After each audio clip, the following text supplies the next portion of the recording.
স্বাগতম আমার গল্পের জগতে।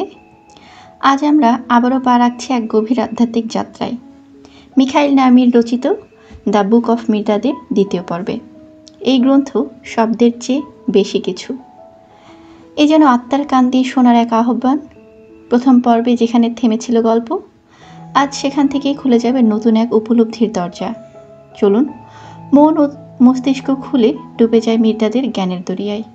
দ্য বুক অফ মির্দাদ পার্ট 2 শুরু হচ্ছে এখন। Flint slope.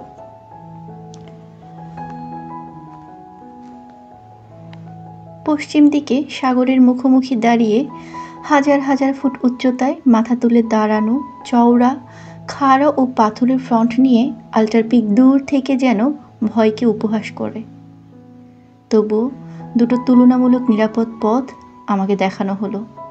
দুটি টানা পথ, অনেক খাড়া ঢাল ও খাড়াই পাথরের ধার ঘেঁষে, একটি দক্ষিণ দিক থেকে আর একটি উত্তর দিক থেকে।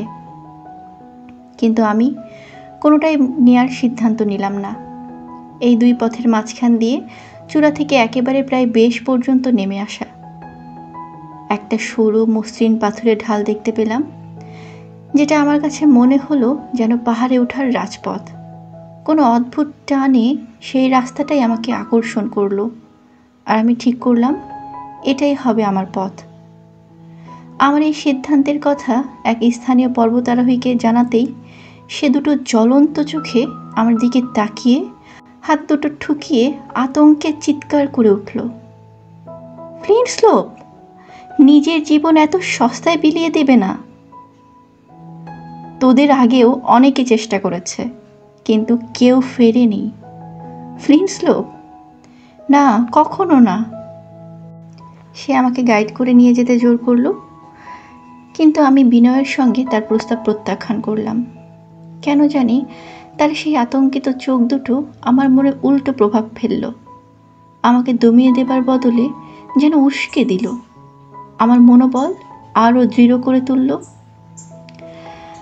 এক ভোরবেলা যখন অন্ধকার ধীরে ধীরে আলোর ছায়ায় মিশছে, আমি রাতের স্বপ্ন চোখ থেকে ঝেড়ে ফেললে হাতের লাঠি আর ব্যাগে 7টার রুটি নিয়ে রওনা হলাম ফ্লিন্ট স্লোপের পথে। নিঃশেষ প্রায় রাতের হালকা নিঃশ্বাস, জন্ম নেয়া দিনের ধাবমান স্পন্দন, এক রহস্যময় বাধা সন্ন্যাসীর মুখোমুখি হওয়ার অদম্য ইচ্ছা, আর তার চেয়েও প্রবলভাবে কিছু সময়ের জন্য হলেও নিজেকে নিজে থেকে মুক্ত করার আকাঙ্ক্ষা আমাকে ডানার মতো হালকা করে তুলল। মন ভরা গান আর আত্মায় অটুট দৃঢ়তা নিয়ে আমি যাত্রা শুরু করলাম। কিন্তু বহুক্ষণ আনন্দে ভরা হাঁটার পর যখন ঢালের নিচে পৌঁছে চোখ তুলে ওপরে তাকালাম, তখনই আমার গানের সুর গলার ভেতর গিলে ফেললাম। দূর থেকে যেটা দেখেছিলাম সরল মসৃণ ফিতের মতো পথ, তার সামনে এসে দাঁড়িয়েছে বিশাল খাড়া রুক্ষ আর দুর্জয় হয়ে। যত দূর চোখ যায় ওপরে আর পাশ দিয়ে শুধু ভাঙা পাথর, বিভিন্ন মাপ আর আকারের ফ্লিন্ট পাথর ছড়ানো, ছোট থেকে ছোট টুকরোও যেন ধারালো সূঁচ অথবা তীক্ষ্ণ ছুরি। কোথাও প্রাণের চিহ্ন নেই। চারপাশের পরিবেশ এমন বিষণ্ণ এক চাদরে ঢাকা, যার রোমাঞ্চময়তা হৃদয় কাঁপিয়ে তোলে। পাহাড়ের চূড়ায় চোখ পড়ে না, তবু আমি পিছিয়ে আসিনি। সেই ভালো মানুষের সতর্ক দৃষ্টির আঁচ এখনো মুখে অনুভব করে আমি নিজের দৃঢ়তা পুনরায় জোর দিলাম আর ওঠা শুরু করলাম। তবে খুব তাড়াতাড়ি বুঝলাম শুধু পা দিয়ে উপরে ওঠা যাবে না। ফ্লিন্ট পাথর পা থেকে পিছলে পড়ছে আর একটা বিভীষিকাময় শব্দ তুলছে, যেন লক্ষ কণ্ঠে মৃত্যু আকুল হাঁসফাঁস। একটু এগুতেই আমার হাত হাঁটু এমনকি পায়ের আঙুল দিয়েও খুঁড়ে খুঁড়ে উপরে উঠতে হচ্ছিল। সেই মুহূর্তে কতটাই না চেয়েছিলাম যেন আমি হতেই পারতাম একটা ছাগল। উঠতে থাকলাম উপরে জিগজ্যাগ ভাবে, এক মুহূর্ত বিশ্রাম না নিয়ে, কারণ মনে হচ্ছিল রাত এসে পড়ার আগেই যদি না পৌঁছাই তাহলে আর ফিরে আসা হবে না। পেছনে ফেরার কথা তখন একবারেই মনে ছিল না। নিশীথ প্রায় এসে পড়েছিল। যখন হঠাৎ এক প্রচণ্ড ক্ষুধার ঝাঁকুনি আমাকে আঘাত করলো। তখন পর্যন্ত খাবার কিংবা পানীয়ের কথা মাথাতেই আসেনি। কোমরের চারপাশে রুমালে পেঁচিয়ে রাখা রুটির পোটলাটা যেন তখন অমূল্য মনে হচ্ছিল। আমি সেটা খুলে প্রথম টুকরোটা ভাঙতে যাচ্ছিলাম, ঠিক তখনই এক ঘন্টার আওয়াজ আর একটা বাঁশির মতো করুণ সুর আমার কানে এলো। ফ্লিন্ট ঢাকা সেই শুনশান প্রান্তরে এমন শব্দ একেবারেই অপ্রত্যাশিত। কিছুক্ষণ পর ডান দিকের একটা খাড়াই ঢিবির উপর একটা বিশাল কালো নেতা ছাগলকে বেলবেদার দেখলাম। আমি তখনও ঠিক সামলে উঠতে পারিনি। চারপাশের ছাগলের ঝাঁক ঘিরে ফেললো আমাকে। তাদের খুঁড়ে পাথর চূর্ণ হচ্ছিল, ঠিক আমার মতোই, কিন্তু ততটা ভয়াবহ শোনাচ্ছিল না। সে যেন ছিল একটা আমন্ত্রণ। ওই নেতা ছাগলটার নেতৃত্বে সবাই আমার রুটির দিকে তেড়ে এলো আর আমার হাত থেকে কেড়ে নিত ঠিক তখনই যদি না তাদের রাখালের গলা শুনতাম, যিনি কবে এবং কোথা থেকে এসেছেন তা বুঝে উঠতে পারিনি, তবে তিনি যেন একেবারে আমার কানের পাশেই ছিলেন। সে এক আশ্চর্য রকমের যুবক, লম্বা, বলিষ্ঠ, দীপ্তিময়, পরনে কেবল একটা পশুর চামড়া আর হাতে একটি বাঁশি, তাই ছিল তার একমাত্র অস্ত্র। আমার এই নেতা ছাগলটা খুব নষ্ট হয়েছে, সে কোমল কণ্ঠে আর হাসি মুখে বলল। রুটি পেলে ওকে দিই, কিন্তু অনেক অনেক চাঁদ কেটে গেছে, তখন থেকে এই পথ দিয়ে কোনো রুটি খাওয়া মানুষ যায়নি।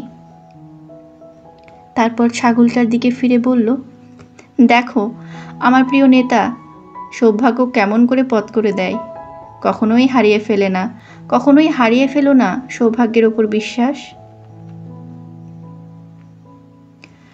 এই বলে সে নিচু হয়ে একটা রুটি তুলে নিল।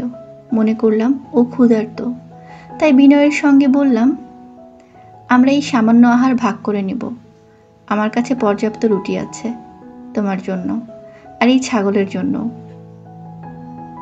কিন্তু আমার বিস্ময় যেন হৃদয় স্তব্ধ করে দিল। সে প্রথম রুটিটা ছাগলদের দিকে ছুঁড়ে দিল, তারপর দ্বিতীয়, তৃতীয়, এইভাবে সপ্তম রুটিটাও ছাগলদের দিকে ছুঁড়ে দিল, প্রতিটাতে নিজে এক কামড় করে নিয়ে। আমি হতবাক হয়ে গেলাম।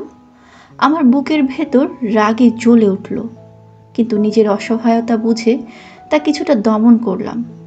কৌতূহল ও দুঃখে পরিপূর্ণ চোখে তাকে দেখে বললাম, তুমি যখন একজন ক্ষুধার্ত মানুষের রুটি ছাগলদের খাইয়ে দিলে, তখন কি অন্তত তাদের দুধে আমাকে ভাগ দিতে পারো না?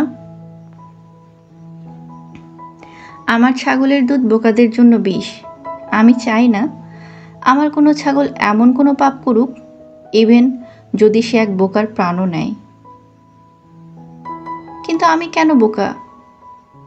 তুমি 7টা রুটি নিয়ে এসেছো 7 জীবনের পথের জন্য, এই কারণেই।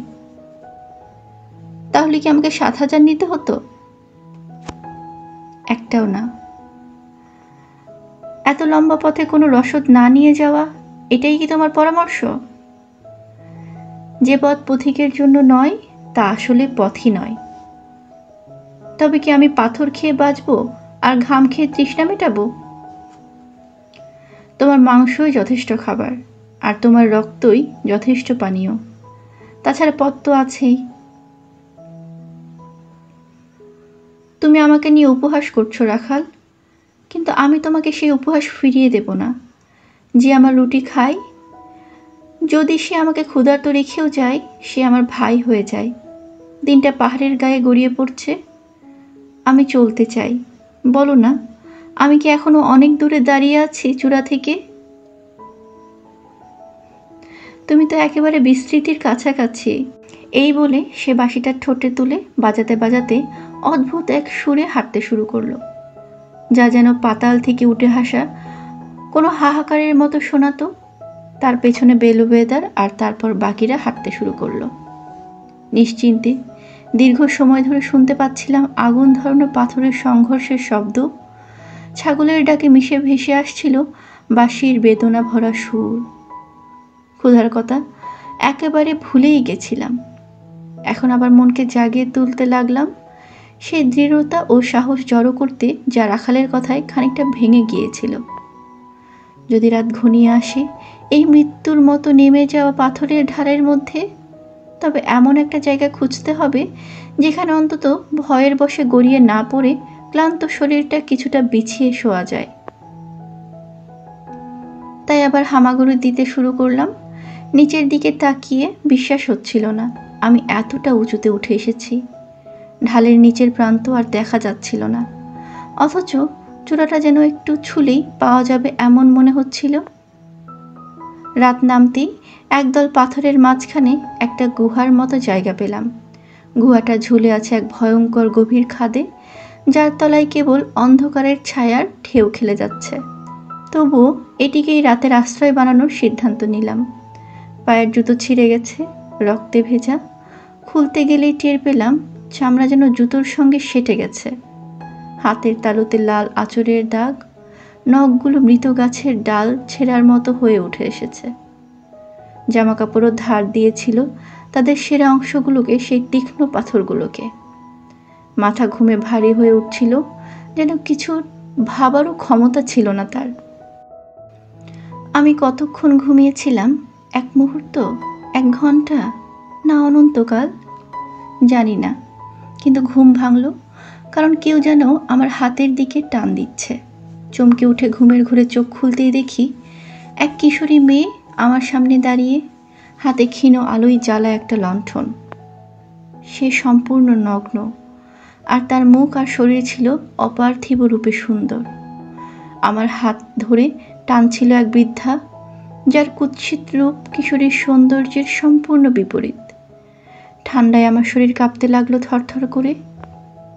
দেখো মেয়ে, ভাগ্য কেমন করে উপহার দেয়, বলছিল বৃদ্ধা। আমার কোটটা আমার গা থেকে টেনে নিচ্ছিল। ভাগ্যের ওপর কখনো হতাশ হইও না। আমি বাকরুদ্ধ হয়ে গেলাম। কথা বলার চেষ্টা করলাম না, প্রতিরোধের তো প্রশ্নই নেই।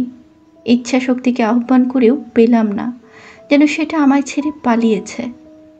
বৃদ্ধার সামনে আমি এতটাই অসহায় হয়ে পড়েছিলাম যে আমি চাইলেই তাকেও সেই মেয়েকে গুহা থেকে উড়িয়ে দিতে পারতাম, কিন্তু ইচ্ছেটুকুও জাগলো না। এমনকি নিঃশ্বাস ফেলার শক্তিও ছিল না। শুধু কোটেই সন্তুষ্ট থাকলো না বৃদ্ধা, ধীরে ধীরে আমাকে পুরোপুরি উলঙ্গ করে দিল। যতটুকু খুলছিল কিশোরী মেয়েটির হাতে তুলে দিচ্ছিল, আর সে একে একে সব পরে নিচ্ছিল। আমার নগ্ন শরীরের ছায়া গুহার দেয়ালে পড়ছিল, আর তার পাশে মেয়েটি ও বৃদ্ধার ছিন্ন ভিন্ন ছায়াগুলো যেন এক বিভীষিকাময় দৃশ্য সৃষ্টি করছিল। সব দেখছিলাম, কিছুই বুঝছিলাম না, অথচ এই মুহূর্তে যখন কথা বলার সবচেয়ে দরকার ছিল তখনও নির্বাক রইলাম। অবশেষে জিভ খুলল, বললাম, তুমি যদি লজ্জা হারিয়ে ফেলো, আমি হারাইনি। আমার নগ্নতাকে ঘৃণা করি, এমনকি তোমার মতো নির্লজ্জ ডাইনির সামনেও। আর মেয়েটির নিষ্পাপ চোখের সামনে সেটা আরো অনেক বেশি লজ্জাজনক। বৃদ্ধা বলল, যেমন সে তোমার লজ্জা পড়ে নিচ্ছে, তেমনি তুমি তার নিষ্কলুষতা পড়ে নাও। আমি বললাম, একজন কিশোরী মেয়ের কি দরকার একজন বিধ্বস্ত ক্লান্ত পুরুষের ছেঁড়া জামা কাপড়ের? সে যে হারিয়ে গেছে এই পর্বতের নিঃসঙ্গতায় এমন এক রাতে।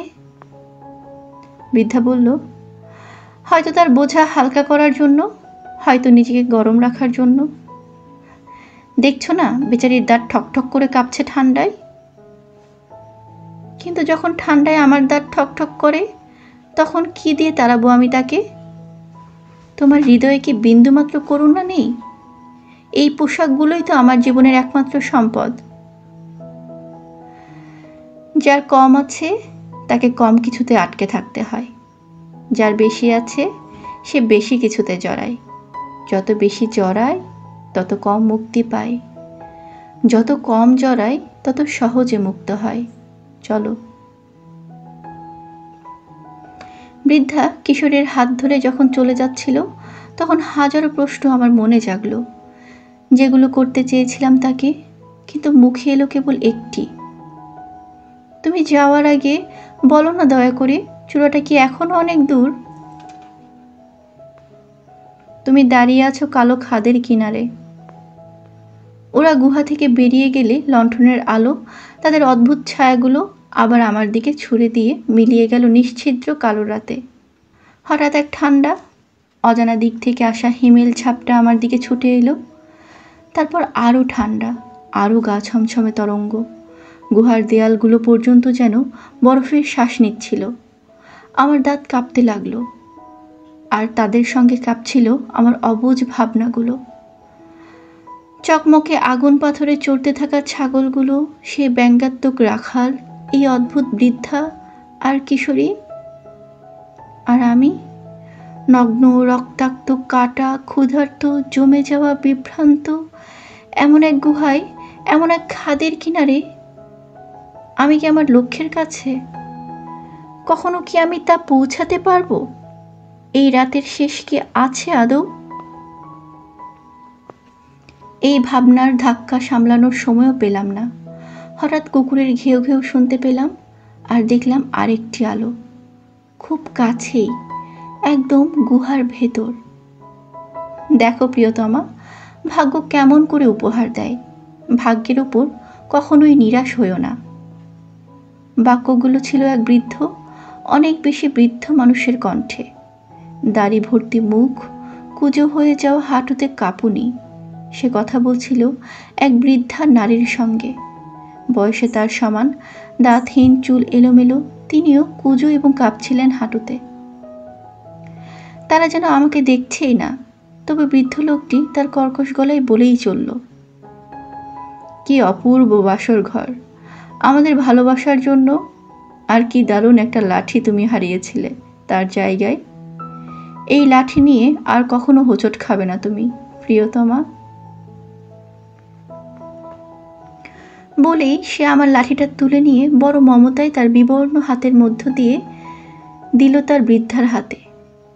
তারপর যেন হঠাৎ আমাকে দেখে মনে পড়ে গেল, কিন্তু কথা বলছিল এখনো বৃদ্ধার দিকেই। এই আগন্তুক এখনই চলে যাবে প্রিয়তমা, আর আমরা আমাদের রাতের স্বপ্ন একসঙ্গে দেখব। এই কথাটা আমার উপর যেন আদেশ হয়ে নেমে এলো। আমি এতটাই অসহায় ছিলাম, প্রতিবাদ করার সাহসই জাগলো না। বিশেষ করে যখন কুকুরটা আমার দিকে এগিয়ে এলো গর্জন করতে করতে, যেন তার প্রভুর আদেশ পালন করতে চায়। সারাটা দৃশ্যই আমাকে আটকে ফেলে দিল। আমি যেন স্বপ্নের মধ্যে দাঁড়িয়ে আছি। স্বপ্নাচ্ছন্নের মতো উঠে দাঁড়িয়ে গুহার মুখপানে এগোলাম। সেই সময় আমার ভেতর থেকে একটা অসহায় চিৎকার উঠে এলো, আমার লাঠি তুমি নিয়েছো, এবার কি আমার আশ্রয়টুকুও কেড়ে নেবে? এই গুহা তো আমার এক রাতের ঘর। লাঠিহীনরা সুখী, তারা পড়ে না। ঘরহীনরা সুখী, তাদের সবই ঘর। শুধু যারা হোঁচট খায় আমাদের মতোই, তাদেরই দরকার লাঠির। আর যারা ঘরের শিকলে বাঁধা আমাদের মতোই, তাদেরই লাগে ঘর। তারা দুজনে একসাথে জব করতে করতে তাদের শয্যা প্রস্তুত করছিল। তাদের লম্বা নখ দিয়ে মাটি খুঁড়ে কাকর সমান করে দিচ্ছিল, কিন্তু আমাকে একবারও লক্ষ্য করছিল না।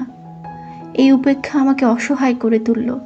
আমি হঠাৎ চিৎকার করে উঠলাম, দেখো আমার হাত, দেখো আমার পা। আমি একজন পথিক, হারিয়ে গেছে এই নির্জন ঢালে। নিজের রক্তের পথ ধরে এসেছি এখানে। এই ভয়াবহ পর্বতের 1 ইঞ্চি পথও আমি দেখতে পাচ্ছি না, যা কিনা তোমাদের কাছে যেন চেনা জানা। তোমরা কি শাস্তির ভয় পাও না? এই গুহায় থাকতে না দাও, অন্তত তোমাদের লণ্ঠনটা আমাকে দাও। ভালোবাসা ভাগ হয় না, আলো ভাগ হয় না। ভালোবাসো আর দেখো, আলো পেলে জাগো। যখন রাত্রি রক্ত শূন্য, দিন পালিয়েছে দূর, পৃথিবী নিঃশেষ, তখন পথিক যাবে কোথায়? কে থাকবে পথ দেখাতে? আমি হতাশায় ভেঙে পড়লাম। জানতাম লাভ হবে না, তবু মিনতি করতে লাগলাম। এক অদৃশ্য অদ্ভুত শক্তি যেন আমাকে গুহার বাইরে ঠেলে দিচ্ছিল। হে বৃদ্ধ পুরুষ, হে বৃদ্ধা নারী, আমি ঠান্ডায় অবশ, ক্লান্তিতে বাকরুদ্ধ। তবু আমি তোমাদের সুখের পথে বাধা হব না। আমি ভালোবাসার স্বাদ একদিন পেয়েছি, তাই আমার লাঠি আর এই সামান্য আশ্রয় যা তোমরা বাসর ঘর করেছ সেগুলো রেখে যাব। কিন্তু বিনিময়ে একটিমাত্র অনুরোধ করি, যেহেতু আলো দিচ্ছ না, গুহার বাইরে যাওয়ার পথটা অন্তত দেখিয়ে দাও। গুহার বাইরে যাওয়ার পথটা অন্তত দেখিয়ে দাও। আমি দিগ্ভ্রান্ত, ভারসাম্যহীন। কি উচ্চতায় আমি আছি জানি না, কত উপরে উঠতে হবে তাও জানি না। তারা কিছুই শোনেনি, জব করতেই লাগলো। যা সত্যিকারের উচ্চ সে সবসময় নিচু, যা সত্যিকারের দ্রুত সে সবসময় ধীর, যা অতি সংবেদনশীল সে অনুভবহীন, যা অতি বাকপটু সে নিশ্চুপ। ভাটা আর জোয়ারের এক স্রোত, দিকহীনরাই প্রকৃত দিক পায়। যে সবচেয়ে মহান সে সবচেয়ে ক্ষুদ্র, যে সব দিয়েছে সব তারই হয়। শেষ চেষ্টা করে আমি তাদের অনুরোধ করলাম, গুহা থেকে বের হয়ে কোন দিকে যাব তা অন্তত বলে দিক, কারণ আমি মরতে চাই না। আমার প্রথম পা ফেলতেই যদি মৃত্যু লুকিয়ে থাকে। আমি অধীর হয়ে অপেক্ষা করলাম তাদের উত্তরের জন্য। উত্তর এলো এক অদ্ভুত জপে, যা আমাকে আরো বিভ্রান্ত ও ক্ষুব্ধ করে তুলল। শিলার কপাল কঠিন ও খাড়া, শূন্যের কোল কোমল ও গভীর, সিংহ আর কীট, দেওয়াদার আর কাঠ, খরগোশ আর শামুক, টিকটিকি আর তিতির, ঈগল আর ছুঁচো, সব এক গহ্বরে, এক টোপ, এক ফাঁদ, মৃত্যুই একমাত্র প্রতিদান। যেমন নিচে তেমন উপরে, বাঁচতে মরো, না হলে মরতে বাঁচো। লণ্ঠনের আলো নিভে গেল, আর আমি হাত পা গুড়িয়ে গুহা থেকে বেরিয়ে এলাম। পেছনে সেই কুকুর হামাগুড়ি দিয়ে নিশ্চিত করছিল আমার প্রস্থান। অন্ধকার এত ঘন ছিল যেন চোখের পাতার ভার হয়ে এলো। এক মুহূর্ত আর থাকা যাবে না, কুকুরটি নিশ্চিত করে দিল তা। একটা পা বাড়ালাম খুব সাবধানে, আরেকটা, তৃতীয় পা ফেলার সঙ্গে সঙ্গে মনে হলো পাহাড় যেন হঠাৎ পায়ের নিচ থেকে সরে গেল, আর আমি এক অন্ধকার সাগরের উত্তাল ঢেউয়ের মধ্যে পড়ে গেলাম, যা আমার নিঃশ্বাস কেড়ে নিচ্ছে আর ছুঁড়ে ফেলছে আমাকে নিচে, আরও নিচে, আরও গভীরে। সেই যে দৃশ্যটি আমার মনে ভেসে উঠল তা ছিল সেই পিশাচ দম্পতির, আর সেই যে বাক্যটি আমার ঠোঁটে জমে গেল তা ছিল তাদেরই বলা, বাঁচতে মরো, না হলে মরতে বাঁচো।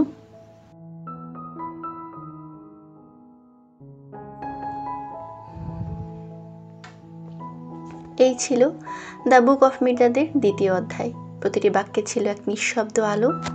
আপনার অনুভবে যদি একটু আলো লেগে থাকে তবে আমাদের এই যাত্রা সার্থক। পরবর্তী পর্বে আমরা আবার আসব মির্জাদের বাণীতে ভর করে আরও এক ধ্যানময় সন্ধ্যায়। এমন গল্প পেতে থাকুন নিয়মিত। চ্যানেলটি সাবস্ক্রাইব করুন আর শেয়ার করতে ভুলবেন না। ততক্ষণ শান্ত থাকুন, ভাবুন, জেগে থাকুন। ধন্যবাদ।